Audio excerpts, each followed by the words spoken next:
Hello, and welcome to the Steve and Mark Discuss podcast, where Steve brings up a subject, gives a monologue about it for 5 minutes, and I react to it. And he may comment about my reactions. So, over to Steve. Hi, people. So, I'm going to go along with the British press at the moment of what's happening in Britain. Maybe happening in other places. However, over the last couple of days, I've been more anchored towards looking what's been happening in the UK. And this thing about multiculturalism is a marvelous subject to touch upon, especially because we are coming towards Remembrance Sunday, or Armistice Day, I think they call it in the US. And the problem that the UK government has,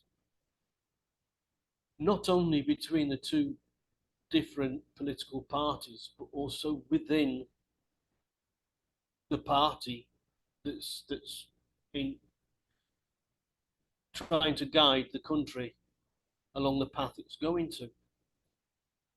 So what's going to happen this weekend is that instead of trying to reason with the Muslim communities and ask them to respect a little bit of fallen warriors and do their protests on Monday or Tuesday or the weekend of next week. Apparently the police are allowing the protesters to march on Saturday, which is when a lot of the ceremonies for the cenotaphs that different cenotaphs that have around the country will take place. The cenotaph in Rochdale has already been defaced. Why Rochdale, do you think?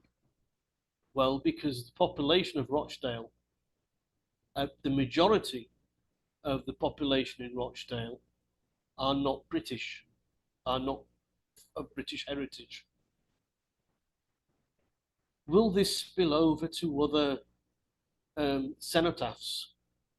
And that is the we've got so many unhinged people in the UK, British people in the UK, who think that they are above, head and shoulders above the law, that they will, I'm sure they will try and do something so they can get their 15 minutes of fame in front of cameras. I'm afraid to say that the UK police has, and the government come to that, have shown themselves to be very weak, because to arrive at the decision that they have, that this procession demonstration will go ahead, it wasn't a clear-cut decision. There was discussions and counter discussions and mumblings here and mumblings there, and it just made the whole thing look very, very, we are frightened to step on the toes of the Muslim community because of what's happening in Gaza, and there are many people who are not even connected with what's happening in Gaza, who are wishing to demonstrate on Saturday for example, the LGBTQ plus whatever it is community, if they went to Gaza and to Palestine to live, they'll be thrown from the highest buildings, and they just don't seem to realize this. Or a lot of, well, a lot of minority groups, everybody has a pecking order, apparently. We shouldn't have, but we do. And a lot of the minority groups that that will be demonstrating, if they went to live in these Middle Eastern countries, they will be treated worse than they would be in the UK. It's the UK that's given them the voice. If they tried to do the same thing in Palestine, and the Palestinian government didn't like it, they're machine gunned down. So that's the thing. Is it wise to let this demonstration go ahead, in spite? And I believe, that even if the Prime Minister all of a sudden says no, it can't go ahead, it will go ahead, because the government has shown itself to be so uncertain, so with fear to step on the toes, or with fear of offending somebody. And as it is, it strikes me, and don't get me wrong, I'm not pro-Jewish, I'm not anti-Jewish, I'm just talking about the mechanism of how the government is working, and about, the right or not to demonstrate on what is all said and done is a sacred day in the UK calendar. I ask you, was the date chosen exactly because of this? Because the Hamas, they don't only want to remove Israel from the map, but they'd be quite happy to take a lot of the Western countries with it. But there you go. That's where I'm at. I'm stuck between a rock and a hard place here, because part of me is saying that free speech is free speech, and the other half is saying have a little bit of respect for the dead, and let's just use this day for that, and then when Monday comes round, you can start screaming in the streets. Again, over to you.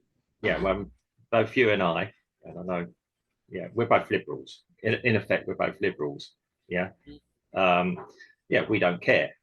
Quite literally do not care. You carry on your life. Yeah. We both believe in free speech. I mean, we're doing this podcast. Some people agree with us, some people don't. I mean, we always say, if you don't agree with us, put it in the comment section. We'll respond to you. You're entitled to disagree with us. We're not, we're not in the position to, if you've got a logical reason, or try and change our minds on things. Don't shout at us, because that doesn't work.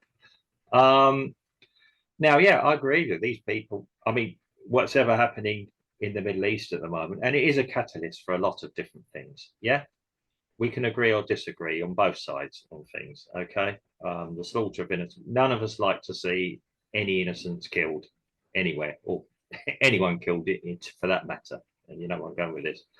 I do believe in free speech, but I've also been always brought up coming from a very liberal free country, certainly when I was growing up in the 70s and the 80s, 90s, in the early 20s, when I'm in my early 20s, a little bit like this, but believed in freedom of speech, but with freedom comes responsibility. I think that was used in a Marvel or DC film once as well. With freedom comes responsibility and respect. I've got relatives I'm named after somebody that died in World War II. So obviously he gave his life so I could be free to say what I want.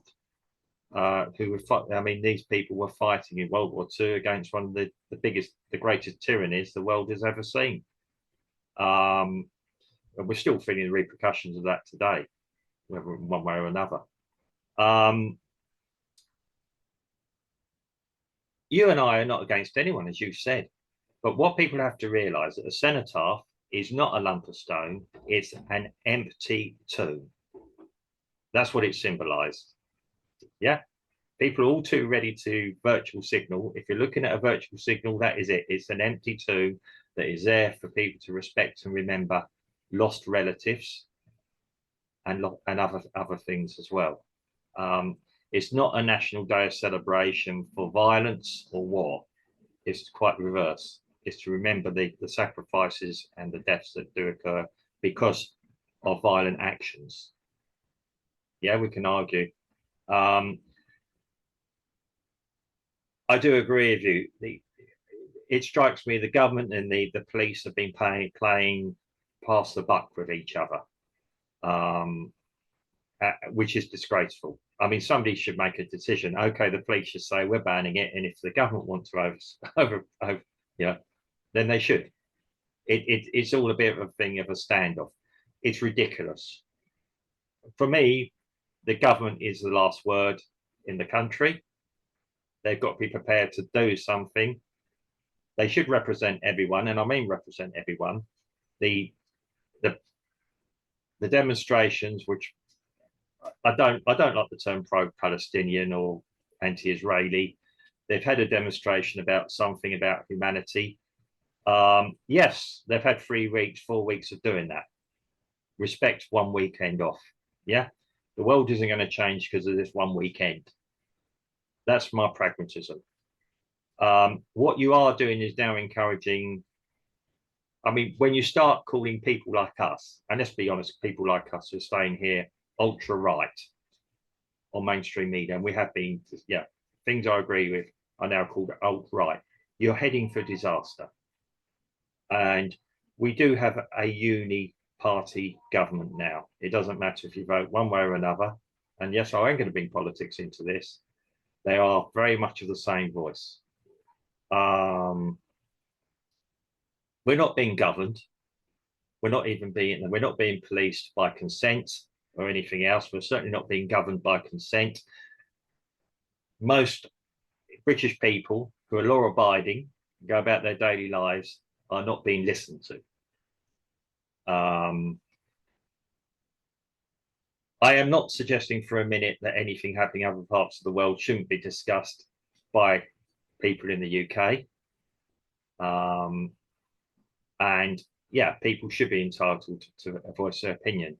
This is one day or one weekend, actually. Let's be honest, it's 2 days, as you say, out of so many other days of the year, when we should respect the wishes or respect the customs of the indigenous population. As you and I have said, we live in a foreign country. Brazil is a Western country, okay, to intents and purposes, whatever you may not hear in the UK about it. Yeah. And as such, we, as people that live in this country, have to respect the customs and traditions of Brazilians. We might not always agree with everything. We might not always understand everything. We have to respect it. And so it should be that anyone that lives in the UK has to respect some traditions. We have freedoms in Brazil. We can voice opinions. We choose not to sometimes because we don't vote here or have other things. But it is all about respect. It's all about understanding. When we don't have respect and understanding, we have chaos. And I mean that. And okay, freedom can lead to some chaos, but it has to be respectful. What we are encouraged, what's being encouraged now in the UK, and maybe there's some people that are looking for this, are extremes on both sides who are going to clash this weekend. I mean, there are people who do not represent me, may to all intents and purposes look like me. They do not represent sometimes everything that I certainly represent. I can understand their frustrations, which is worrying. I shouldn't have to be understanding their frustrations. Right is right, wrong is wrong, and this is happening on both sides. They're both two factions of society, and these factions are looking for a fight. The government and the police are facilitating this, whether deliberately or non-deliberately, and that is what's making me feel very, very nervous about the way that the UK is at the moment. And I'm going to be honest. Yeah. So I think that is to do more of the makeup of who is going to be in the streets demonstrating. Mm. I want to keep separate the sanctity of Remembrance Sunday. That's what I'm trying to suggest. Yeah. And the Saturday. You know, I really don't think that the outright or the white supremacists, as everybody seems to want to call anybody who isn't black in the UK. Yeah, that's what I'm talking about. Yeah. I don't think that they will be going to the cenotaph to think about kicking somebody in the head. Exactly. The trouble is that it's being portrayed that way. It's so obvious in certain circumstances. But I think that there will be certain circles of society that are going to mingle in with. Well, you're going to get that with the object of the initial demonstration, but that won't happen in front of the Senate. That won't happen in front. I hope not. I hope not. Yeah, that's it. We're watching nervously. Yes, as I said, the cenotaph is an empty tomb. It's a graveyard. If you get somebody from like Just Stop Oil. Yeah. To during a solemn it's a fringe group. Yeah. And all of a sudden they invade it and start throwing red paint everywhere. You know. Well, I don't think that'd be a very wise thing to do. But yes, yeah. Well, you know, what will the British justice system do? Well, you know. Yeah, I mean, on the wrist, you know. I mean, this is it. They're one of the most important sacrilegious things, other than Christmas. Yeah. That happens in the UK. Again, this is where it's got to be respect and understanding. You have your freedoms.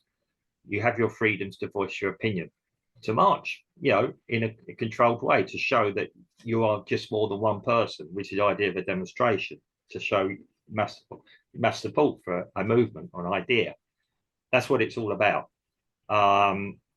I'm quite happy to everyone in the UK to have rights, Christians, non-Christians, straight, gay, everyone. And the laws are already there to allow this. Yes, none of us